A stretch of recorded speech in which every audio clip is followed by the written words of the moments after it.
नमस्कार, स्वागत है बुंदेली प्रकाश न्यूज में। मैं हूं आपके साथ आशीष उपाध्याय।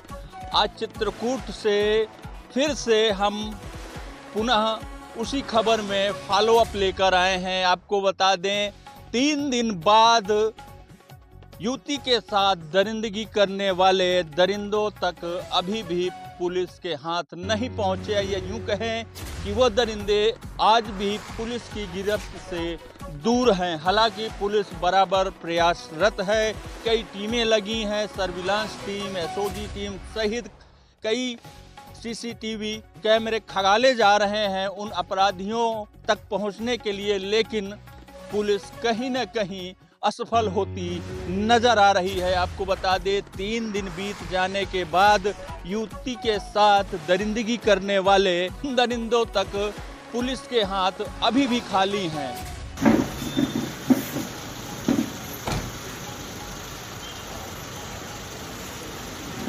तीन दिन बीत जाने के बाद बरगढ़ थाना क्षेत्र अंतर्गत गैंग रेप की शिकार हुई युवती के साथ दरिंदगी करने वाले दरिंदे आज भी पुलिस की गिरफ्त से दूर हैं। आपको बता दें, मामला शनिवार का बताया जा रहा है, जब स्टाफ नर्स एक प्राइवेट क्लिनिक पर ड्यूटी के लिए निकली थी, तो वहीं पर रास्ते में घात लगाए बैठे दरिंदों ने उसको दबोच लिया और दबोच कर उसके साथ दुष्कर्म किया।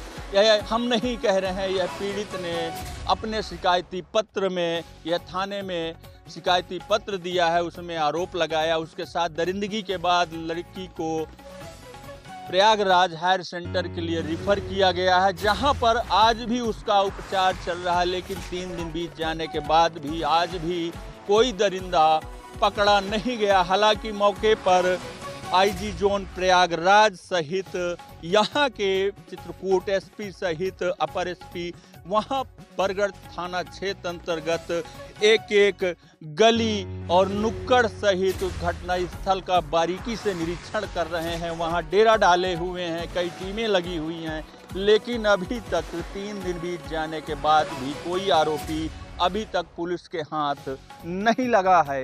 यह एक गंभीर चिंतनीय विषय है।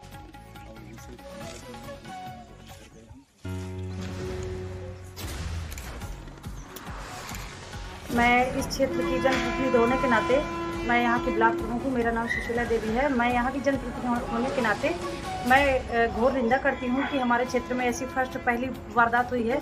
बहुत गलत हुआ है। इससे हमारी लड़कियाँ जो हैं, महिलाएं हमारी बहुत डरी हुई हैं। दूर दूर से बच्चियाँ पढ़ने आती हैं साइकिल से, जो 6-6, 7-7 किलोमीटर दूर से आती है, इंटीरियर जगह से आती हैं, वो सब बहुत डर गई हैं और गाँव में दहशत का माहौल हो गया है। चंद कदम की दूरी पर ये हुआ है थाने से, स्थानीय पुलिस के जी बिल्कुल आप सही कह रहे हैं कि कहीं न कहीं स्थानीय पुलिस का डर नहीं था उनको, इसीलिए उन लोगों ने ऐसी वारदात किया है।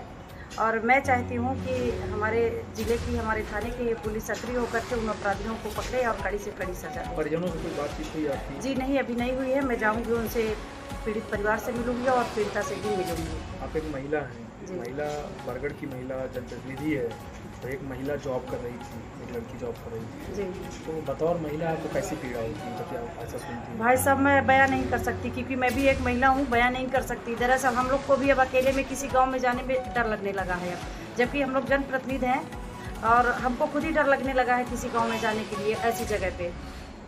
तो मैं अन्य महिलाओं के लिए क्या कहूँ? एक तरफ मिशन शक्ति चल रही है, दूसरी तरफ क्या आपको ये नहीं लगता कि ये पुलिसिंग व्यवस्था पर सवाल खड़ा कर रहा है? बिल्कुल सवाल खड़ा करने का है, बिल्कुल है। इसलिए कि यदि थोड़ा सा भी खौफ उनको पुलिस का होता तो ऐसी वारदात थाने के पीछे नहीं करते वो लोग। देखा जाए तो महिलाओं की सुरक्षा के लिए उत्तर प्रदेश सरकार द्वारा, उत्तर प्रदेश पुलिस द्वारा एक अलग ही मुहिम चलाई जा रही है। फेज 5 के तहत महिला शक्ति तथा महिला सशक्तिकरण मिशन शक्ति तहत कई योजनाएं चलाई जा रही हैं। गली गली, नुक्कड़ नुक्कड़ महिलाओं को जागरूक किया जा रहा है, लेकिन वहीं पर अपराधियों का खौफ इस कदर है कि आज महिलाएं खुले आसमान के नीचे दिन में भी आज़ादी से घूमने पर कतराती नजर आ रही हैं। वहीं अगर बात की जाए बरगढ़ थाना क्षेत्र की, तो वहां पर वहां की जनप्रतिनिधि ब्लॉक प्रमुख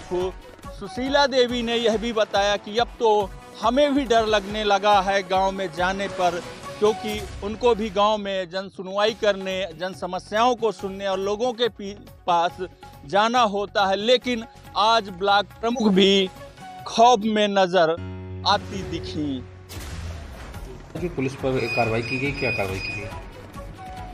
देखिए, हमारी सारी टीमें अनवरत प्रयासरत हैं कि सबसे पहले उस अपराधी की पहचान हो सके जिसने इस घटना को काट किया। लेकिन सारे एंगल्स से प्रयास करने के बाद अभी हम कहीं हिम्मत स्थिर नहीं कर पाए किस व्यक्ति ने ये घटना पाई। ये आइडेंटिफिकेशन होते ही शेष कार्रवाई करने में पुलिस को बहुत ज़्यादा समय नहीं लगा।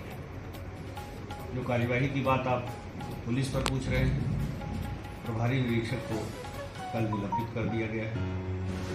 उसके पीछे सुरक्षा को लेकर के जो सारे उपाय होने चाहिए, गश्त, पेट्रोलिंग, गांव में जनता से समन्वय, साथ ही साथ डीजीपी महोदय द्वारा एक बहुत महत्वपूर्ण अभियान के रूप में चलाया जा रहा है ऑपरेशन दृष्टि, जिसमें हम जन सहयोग से कैमरे लगवा रहे हैं। इस घटना के जो ट्रैक पे जब देखा गया, ऐसे लोग भी हैं जो उस पगडंडी जहां आकर के कस्बे की सड़क से जुड़ती है, उसके आसपास ऐसे लोग हैं जिनसे शायद इन्होंने प्रयास किया होता, उनसे उन्हें मोटिवेट किया होता तो लोग कैमरे लगवाते, और कैमरे लगवाते तो उधर आने जाने वालों में पहचान हो सकती। इसी तरह से जो कैमरे लगवाए गए हैं जन सहयोग से, जनता ने लगाया है, उसकी मॉनिटरिंग पुलिस करती रहती है कि अगर बीच बीच में खराब है उन्हीं को मोटिवेट करके उनका टेक्नीशियन बुला के ठीक हो सकता। तो उसमें भी इन्होंने प्रायः गलत रिपोर्ट भेजी कि सभी कैमरे चालू हालत में हैं, जबकि आवश्यकता पड़ी तो पता चला कि बहुत सारे कैमरे खराब हैं। इन्हीं लापरवाहियों के चलते और 36 घंटे में भी घटना का किसी तरह का कोई सूत्र हाथ न आने के कारण उनको मैं इस बरगढ़ क्षेत्र में एक समाज सेवी के रूप में काम कर रही हूँ। महिलाओं के लिए काम करती हूँ, किशोरियों के लिए काम करती हूँ, लेकिन इतना लोगों से मिलने के बावजूद किशोरियों को समझाना, बताना और फिर इसके बाद इस तरह की घटनाएं जब होती हैं तो ये लगता है कि मिशन शक्ति या सरकार की जो भी अन्य योजनाएं हैं जो लड़कियों के लिए चल रही हैं, वो सब धराशायी, उनका कोई मतलब नहीं है। हालांकि इस मामले को गंभीरता से लेते हुए तत्काल प्रभाव से एसपी चित्रकूट ने बरगढ़ थाना प्रभारी को निलंबित कर दिया है और वहां पर नए कोतवाल बैठाकर मामले की तफ्तीश शुरू कर दी है। अब सवाल यह उठता है कि 3 दिन बीत जाने के बाद अभी तक आरोपी पुलिस के हाथ नहीं चढ़े हैं। आगे देखना यह है कि आखिर पुलिस कहां तक सफलता प्राप्त कर सकती है। अतिशीघ्र हम उम्मीद करते हैं कि इस घटना का अनावरण होगा और जो इसके अभियुक्त होंगे वो कानून के शिकंजे